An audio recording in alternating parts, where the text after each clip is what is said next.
নমস্কাৰ মই প্ৰণীতা চুটিয়া লৈ আহিছো ৰেচন কাৰ্ড থকা লোকসকলৰ বাবে এই খবৰটো ৰেচন কাৰ্ড থকা পৰিয়ালৰ বাবে এতিয়া জীৱনৰ ৰক্ষা কবচ তেওঁলোকৰ ৰেচন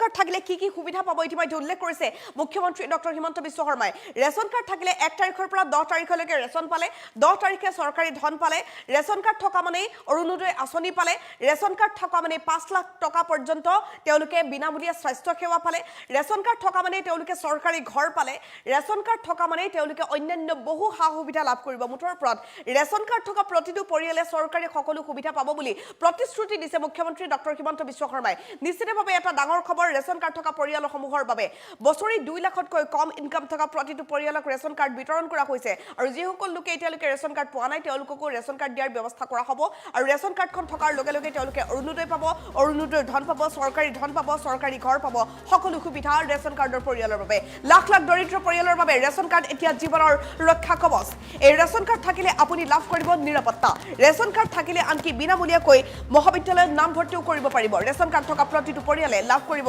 চাউল দাইল আৰু চেনি চাউলৰ সমান্তৰালকৈ এতিয়া দাইল আৰু চেনি দিয়াৰ ব্যৱস্থা কৰা হৈছে ৰেচন কাৰ্ড থকা প্ৰতিটো পৰিয়ালে লাভ কৰিব অৰুণোদয় আঁচনি পাবলৈ হলে ৰেচন কাৰ্ডখন দেখুৱা দিলে হ'ব প্ৰতিমাহে লাভ কৰিব 1250 টকাকৈ আনকি ৰেচন কাৰ্ডখন থাকিলে আপুনি ইনকাম চাৰ্টিফিকেটো দেখুৱাব নালাগে চাউলৰ লগতে এতিয়াৰ পৰা টকা লাভ কৰিব বুলি উল্লেখ কৰিছে ইতিমধ্যে প্ৰতিমাহে 10 তাৰিখে চৰকাৰী ধন দিয়াৰ ব্যৱস্থা কৰিছে ৰাজ্য চৰকাৰে ৰেচন কাৰ্ড থকা প্ৰতিটো পৰিয়ালে লাভ কৰিব 5 লাখ টকাৰ বিনামূলীয়া চিকিৎসা সেৱা 5 লাখ টকালৈকে চিকিৎসাৰ ক্ষেত্ৰত কোনো চিন্তাৰ কাৰণ নাই ইফালে ৰেচন কাৰ্ড থাকিলে লাভ কৰিব চৰকাৰী ঘৰৰ বাবে আবেদন কৰিবলৈ হলে ৰেচন কাৰ্ড লাগিব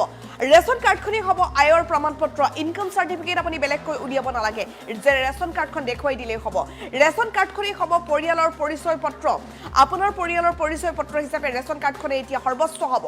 অৰ্থাৎ এই ৰেচন কাৰ্ড এতিয়া দৰিদ্ৰ জীৱনৰ ৰক্ষা কবচ দৰিদ্ৰ পৰিয়ালসমূহৰ বাবে ৰক্ষা কবচ এই ৰেচন কাৰ্ডখনে এতিয়া তেওঁলোকৰ বাবে সৰ্বস্ব হ'ব সকলো ক্ষেত্ৰত ৰেচন কাৰ্ডখনে সহায়ক হ'ব ৰেচন কাৰ্ড থাকিলে বিনামূলীয়াকৈ মহাবিদ্যালয়ত নাম ভৰ্তি কৰিব পাৰিব ৰেচন কাৰ্ড থাকিলে আপুনি পাব অৰুণোদয় আঁচনি ৰেচন কাৰ্ডখন থাকিলে 5 লাখ টকা পৰ্যন্ত বিনামূলীয়া চিকিৎসা সেৱা পাব ৰেচন কাৰ্ড থাকিলে পাব চৰকাৰী ঘৰ ৰেচন কাৰ্ডখনে আয়ৰ প্ৰমাণপত্ৰ হ'ব ইনকাম চাৰ্টিফিকেট বেলেগকৈ উলিয়াবলৈ গৈ টকা খৰচ কৰিব নালাগে ৰেচন কাৰ্ডখনে এতিয়া পৰিয়ালৰ পৰিচয় পত্ৰ হ'ব ৰেচন কাৰ্ডখন দেখুৱাই দিলে সকলো কাম হ'ব চৰকাৰী সুবিধা পাবলৈ ৰেচন কাৰ্ডখনে সকলোবোৰ দৰিদ্ৰৰ জীৱনৰ ৰক্ষা কবচ এতিয়া ৰেচন কাৰ্ড লাখ লাখ দৰিদ্ৰ পৰিয়ালৰ বাবে ৰেচন কাৰ্ড এতিয়া জীৱনৰ ৰক্ষা কবচ এই ৰেচন কাৰ্ড থাকিলে আপুনি লাভ কৰিব নিৰাপত্তা সকলো ক্ষেত্ৰত নিৰাপত্তা দিয়া হ'ব ৰেচন কাৰ্ডৰ জৰিয়তে ৰেচন কাৰ্ড থকা প্ৰতিটো পৰিয়ালে চাউল পাব দাইল পাব চেনি পাব ৰেচন কাৰ্ড থকা প্ৰতিটো পৰিয়ালে লাভ কৰিব অৰুণোদয় আঁচনি আপোনাক কোনেও নিদিও বুলি ক'ব নোৱাৰে যদিহে ৰেচন কাৰ্ড আছে 1250 টকা প্ৰতিমাহে লাভ কৰিব ৰেচন কাৰ্ড থকা পৰিয়ালে চাউলৰ লগতে লাভ কৰিব টকা অৰুণোদয় আঁচনিৰ ধন পাব বিনামূলীয়াকৈ চিকিৎসা সেৱা পাব ৰেচন কাৰ্ড থকা প্ৰতিটো পৰিয়ালে 5 লাখ টকাৰ বিনামূলীয়া চিকিৎসা সেৱা লাভ কৰিব ৰেচন কাৰ্ড থাকিলে লাভ কৰিব চৰকাৰী ঘৰ ৰেচন কাৰ্ড থাকিলে আনকি আপুনি মহাবিদ্যালয়ত বিনামূলীয়া নাম ভৰ্তি কৰিব পাৰিব ইনকাম চাৰ্টিফিকেট নহলেও হ'ব ৰেচন কাৰ্ডখন থাকিলে ৰেচন কাৰ্ডখনে এতিয়া পৰিয়ালৰ পৰিচয় পত্ৰ হ'ব লাখ লাখ দৰিদ্ৰ পৰিয়ালৰ বাবে নিশ্চিতভাৱে এইটো এটা আটাইতকৈ ডাঙৰ খবৰ ৰেচন কাৰ্ড এতিয়া দৰিদ্ৰৰ জীৱনৰ ৰক্ষা কবচ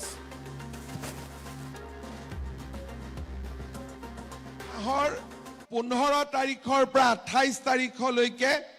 আমি অৰুণোদয় আঁচনিৰ নতুন হিতাধিকাৰী নিৰ্বাচন কৰি আছো অৰ্থাৎ প্ৰত্যেক গাঁও সভা পাতিছো পুলিং বুথত আমি অৰুণোদয় বাবে হিতাধিকাৰীৰ আমি নিৰ্বাচন কৰিছো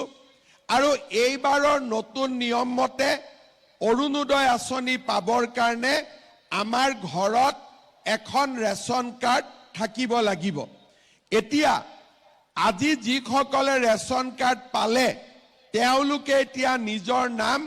অৰুণোদয় আঁচনিৰ বাবে গাঁও সভাত তেওঁলোকে দিব পাৰিব যদি ৰেচন কাৰ্ড নাথাকিলেহেঁতেন তেওঁলোকে অৰুণোদয় আঁচনি নাপালেহেঁতেন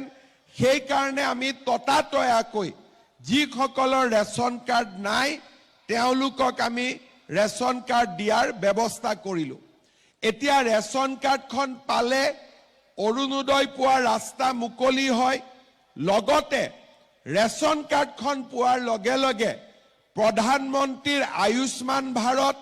মুখ্যমন্ত্ৰীৰ আয়ুষ্মান অসম এই দুটা আঁচনিৰ জৰিয়তে আমি মেডিকেল কলেজ নাৰ্ছিং হোমত চিকিৎসাৰ বাবে বছৰি 5 লাখ টকালৈকে আমি বিনামূলীয়া চিকিৎসা পাব পাৰোঁ। আমাৰ ঘৰত যদি আয়ুষ্মান ভাৰতৰ কাৰ্ডখন নাই, তথাপিতো হস্পিটালত যদি আমি ৰেচন কাৰ্ডখন দেখুৱাওঁ, ৰেচন কাৰ্ডখন দেখুৱালে বছৰি 5 লাখ টকালৈকে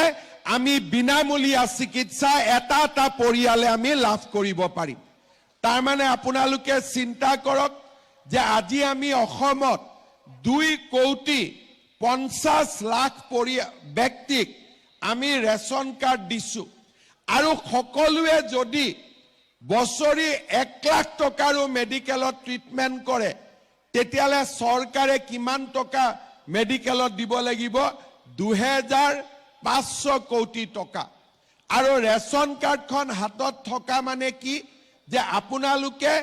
বেমাৰ আজাৰ হ'লে 5 লাখ টকালৈকে চিন্তা কৰিব নালাগে। আগতে ৰেচন কাৰ্ডত অকল আমি চাউল পাইছিলোঁ, কিন্তু এতিয়া আমি ৰেচন কাৰ্ডত অৰুণোদয় পালোঁ, আৰু আমি ৰেচন কাৰ্ডখন দেখুৱালেই আমি মেডিকেলত 5 লাখ টকালৈকে বিনামূলীয়া আমাৰ পৰিয়ালটোৱে বছৰি চিকিৎসা পাব পাৰিব। ইয়াৰ পিছত ৰেচন কাৰ্ডখনৰ লাভ কি? আমি সকলো কথাতে গাঁওবুঢ়াৰ চাৰ্টিফিকেট ল'ব লাগে, মৌজাদাৰৰ চাৰ্টিফিকেট ল'ব লাগে, কিন্তু ৰেচন কাৰ্ডখন হাতত থকা মানে এইটো প্ৰমাণ হয় যে মোৰ বাৰ্ষিক উপাৰ্জন 4 লাখ টকাতকৈ কম। এতিয়া বহুত মানুহে অৰুণোদয়ৰ বাবেও গাঁওবুঢ়াৰ চাৰ্টিফিকেট বিচাৰি আছে। মই আপোনালোকক এটাই কথা কৈছো যে অৰুণোদয়ৰ কাৰণে গাঁওবুঢ়া মৌজাদাৰৰ কোনো চাৰ্টিফিকেট নালাগে, মাত্ৰ ৰেচন কাৰ্ডখন দেখুৱালেই হ'ব। কোনোবা জাগাত চাৰ্টিফিকেটৰ নামত 30 টকা লয়, 50 টকা লয়, 100 টকা লয়। এইবিলাক মই ভাল নাপাওঁ, আৰু সেইকাৰণে আজিৰ সভাতে মই কৈ দিছো যে ৰেচন কাৰ্ড থাকিলে কোনো গাঁওবুঢ়াৰ আমাক চাৰ্টিফিকেট নালাগে, কোনো মৌজাদাৰৰ আমাক ইনকাম চাৰ্টিফিকেট নালাগে। এতিয়া খুজি আছিল নেকি ইয়াতে? আজিৰ পৰা আপোনালোকক নালাগে, তেনেকেই পাব। ইয়াৰ পিছত ৰেচন কাৰ্ডখন থাকিলে কি লাভ হয়? আপোনালোকে জানে যে প্ৰত্যেক বছৰ আমি ল'ৰা ছোৱালীক কলেজত বিনামূলীয়া এডমিশ্যন দিওঁ। যে ৰেচন কাৰ্ডে লাষ্ট চাৰ্টিফিকেট, ইয়াৰ ওপৰত আৰু একো চাৰ্টিফিকেট নালাগে। ৰেচন কাৰ্ডখন দেখুৱালে আপোনালোকে কলেজত বিনামূলীয়াকৈ এডমিশ্যন দিব। এই মাহৰ 15 তাৰিখৰ পৰা 28 তাৰিখলৈকে আমি অৰুণোদয় আঁচনিৰ নতুন হিতাধিকাৰী নিৰ্বাচন কৰি আছো। অৰ্থাৎ প্ৰত্যেক গাঁও সভা পাতিছো, পুলিং বুথত আমি অৰুণোদয় বাবে হিতাধিকাৰীৰ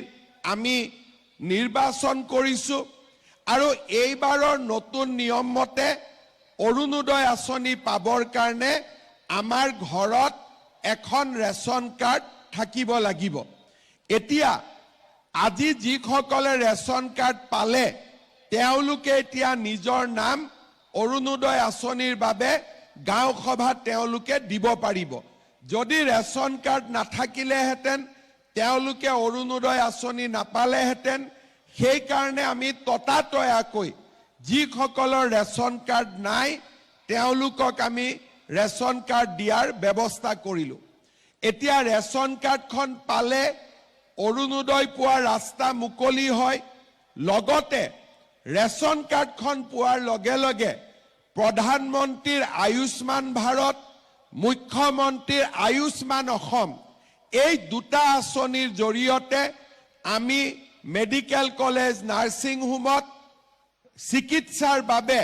বছৰি 5 লাখ টকালৈকে আমি বিনামূলীয়া চিকিৎসা পাব পাৰোঁ। আমাৰ ঘৰত যদি আয়ুষ্মান ভাৰতৰ কাৰ্ডখন নাই, তথাপিতো হস্পিটালত যদি আমি ৰেচন কাৰ্ডখন দেখুৱাওঁ, ৰেচন কাৰ্ডখন দেখুৱালে বছৰি 5 লাখ টকালৈকে আমি বিনামূলীয়া চিকিৎসা এটা এটা পৰিয়ালে আমি লাভ কৰিব পাৰিম। তাৰ মানে আপোনালোকে চিন্তা কৰক যে আজি আমি অসমত 2,50,00,000 ব্যক্তিক আমি ৰেচন কাৰ্ড দিছো, আৰু সকলোৱে যদি বছৰি 1 লাখ টকাৰো মেডিকেলত ট্ৰিটমেণ্ট কৰে তেতিয়ালে চৰকাৰে কিমান টকা মেডিকেলত দিব লাগিব 2500 কোটি টকা আৰু ৰেচন কাৰ্ডখন হাতত থকা মানে কি যে আপোনালোকে বেমাৰ আজাৰ হলে 5 লাখ টকালৈকে চিন্তা কৰিব নালাগে আগতে ৰেচন কাৰ্ডত অকল আমি চাউল পাইছিলো কিন্তু এতিয়া আমি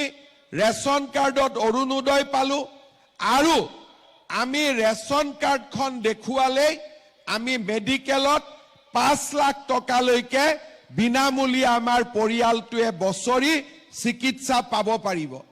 ইয়াৰ পিছত ৰেচন কাৰ্ডখনৰ লাভ কি আমি সকলো কথাতে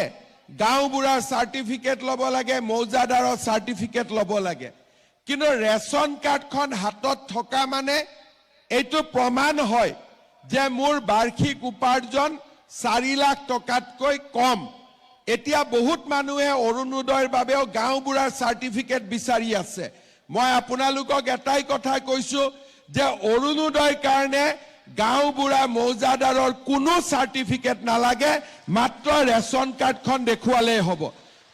কোনোবা জাগাত চাৰ্টিফিকেটৰ নামত 30 টকা লয় 50 টকা লয় 100 টকা লয় এইবিলাক মই ভাল নাপাওঁ আৰু সেই কাৰণে আজিৰ সভাতে মই কৈ দিছো যে ৰেচন কাৰ্ড থাকিলে